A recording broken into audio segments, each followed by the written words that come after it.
Okay, good morning, everybody. Can I have a quick check from the online participants that they're hearing my voice? Everybody refreshed, full of energy? So how far did we get in the last couple of days? We have an understanding of what Copernicus data space can do. We've looked at a tremendous lot of satellite images, and we have explored many different ways of visualizing and analyzing them. We have experimented with changing custom scripts or creating new ones. And today we are going to go into hardcore coding in Jupyter, which is really nice because that means you are stepping out of the boundaries of Copernicus browser, and you can process a lot of images, and you can create data products of the formats that you want. But before we do that, has anyone looked into a custom script yesterday evening? Does anyone have something to share? Some changed or hacked or new script? Okay. If not, and if also not from our people online, let me show you a bit more about configurations, because we discussed that this was something you would want to learn a little bit more about. So again, Copernicus Data Space Ecosystem main page, Sentinel Hub, and this is where you can see your Sentinel Hub dashboard. You get an overview of your processing units, your credits usage, your user account information. You can look at all the private or custom collections that people have created and shared with you. If you have a bring your own cog data set, these are your usage statistics. This is a direct link to the browser. Okay, boring. This is again just a couple of user settings, including the OAuth clients that we are going to use in Jupyter. Yes. Now my screen is shared. So these are the clients, but what we want here is the configuration utility. If you are new to Copernicus browser, this is probably going to be completely empty on your side. So a configuration is a specific combination of the data set and a custom script, which you can then directly load into the browser, or you can directly share it with other people. And there's also other things you can do with the configuration. You can send it to a WMS and open it up in ArcGIS, for example, or you can embed it in a WebGIS or a website. What else can you do with the configuration? Yes, so far so good. So let's check how this works. You say new configuration. You have to name it. And then here's a couple of examples. You can create a configuration based on your existing configurations, and then you will only have to modify some parameters. Then we have some default templates, right? These are, again, existing configurations pre-created by the system that you can use. And then depending on the data set you want to work with, you can select one of the templates.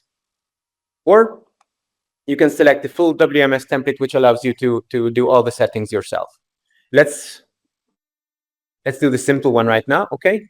So we take simple Sentinel-2 L2A template, and we create the configuration. Everybody got this? Yep, yeah? So now there's, hello. Since this is a pre-created template, it already has some layers, right? So these are layers that you will be able to select from the configuration. But we can also create a new one. Like this. So we say new layer. Well, what's your favorite custom script? Shall we find a simple one? Make it the green city, right? That was an easy one. We worked a lot with it. Okay. Now this works on Sentinel-2 L2A, so we have to select Sentinel-2 L2A from here. Okay. And then we need to enter our custom script. Because now we've selected the data source, we also have to select the visualization. So here it offers to go to the custom script repository again. We open up the custom script repo, and we find the green city script.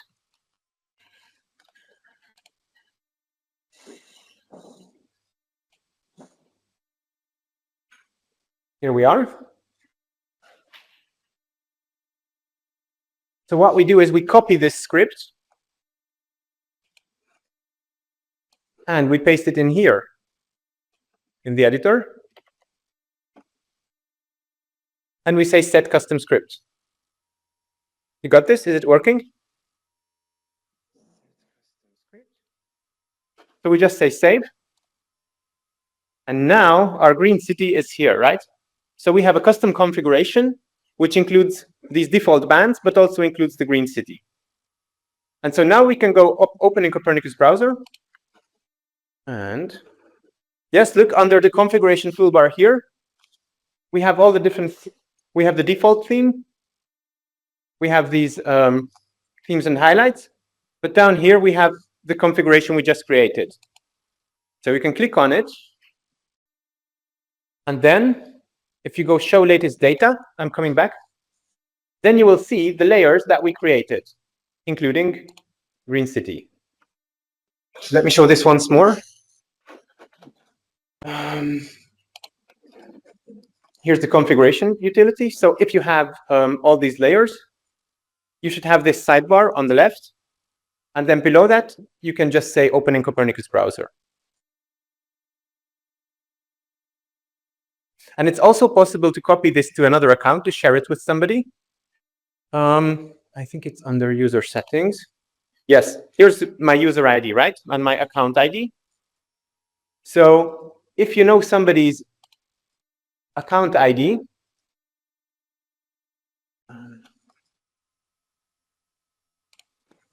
then it's possible to share this configuration with somebody, right? And then if they log into Copernicus browser, they're going to see this configuration. So if you have created something very nice and you want to share it with somebody, then you can share it as a configuration. And then they can start looking at in different dates with the scripts that you created, and they will have all these options in there. So this is actually quite a nice thing to create the small monitoring system, or if you are doing a lecture for students, then to have those few custom scripts in there that you want to work with. This is one of the good things with configurations. And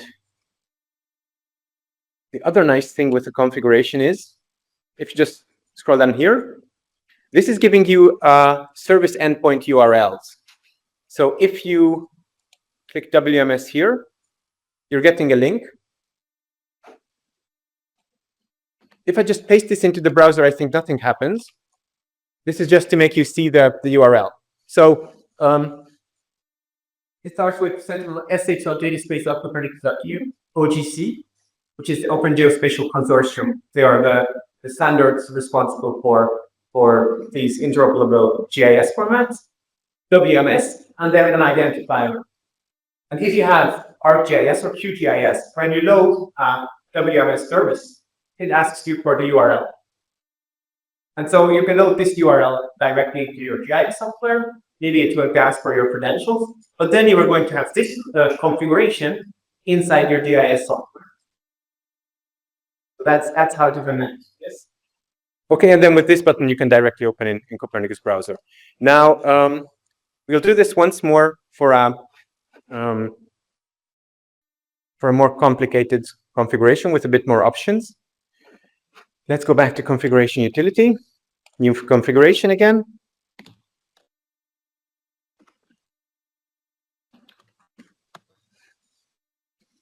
And now we select the full WMS template. So this, I think this is not going to have any predefined layers. We will have to set everything ourselves.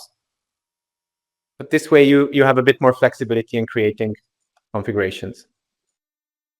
Ready to go? Create configuration.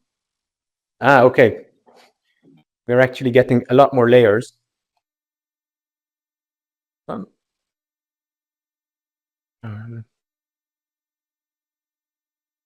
Yes. These are a lot of the layers that you can create with from Sentinel-2. So actually the individual bands are here. You can use them as a separate configuration just for visualizing one band. We have the geology custom script, which is not in the defaults anymore. And we also have true color. So if you want to create a new layer here, you go the same way.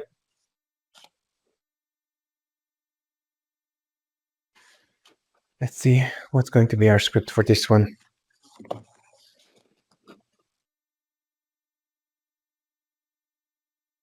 Let's make, we can do the snow index, right? That's another easy one.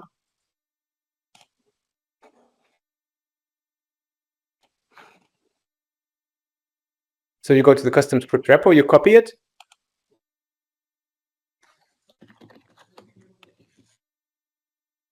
You select the data source. Again, you can select level 1 or level 2.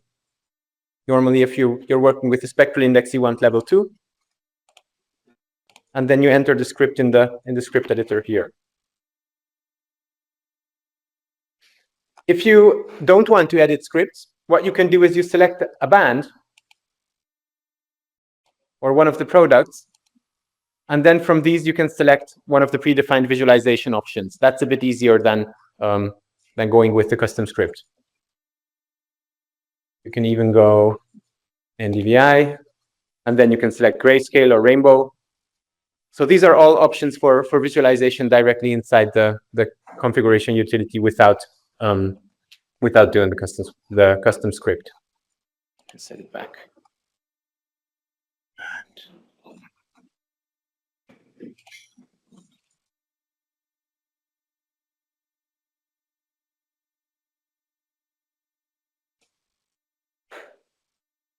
If you set the time range to relative, then you can create a configuration that will enable the user to look at, for example, the last 3 months of data from today. That's also a nice trick. Or a mosaic from the most recent data.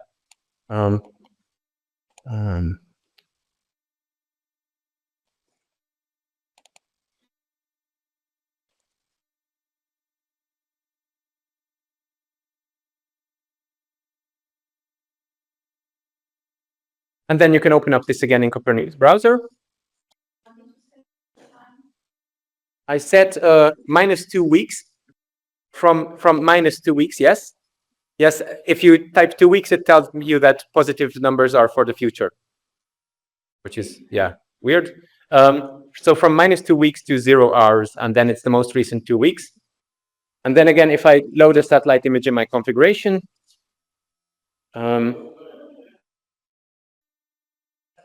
okay, wait, okay, it's only adding the single layer that I created. That's weird. I thought it's going to add all those layers that were in the list. Anyway, it's there. For you, you have all the layers. Okay, then maybe it's just a bug on my side.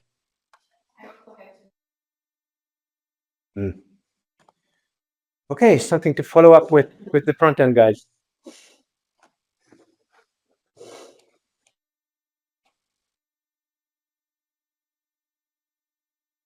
Okay, this is how we work with configurations. I can't show you the QGIS plugin, but I can show you where you find it.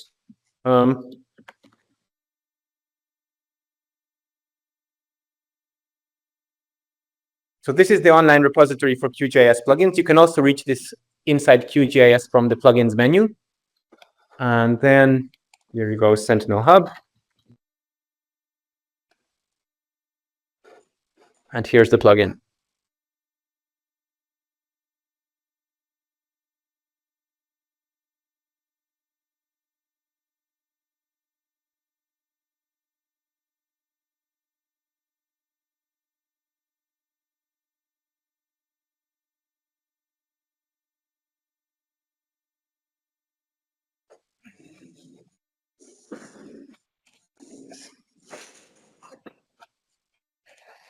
I'm showing you this blog post just to show you what it looks like.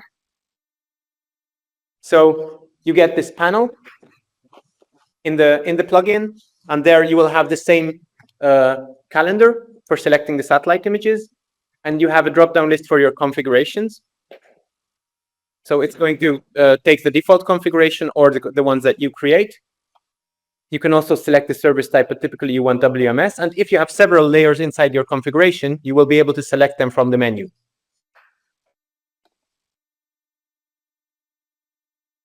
This is essentially how it works.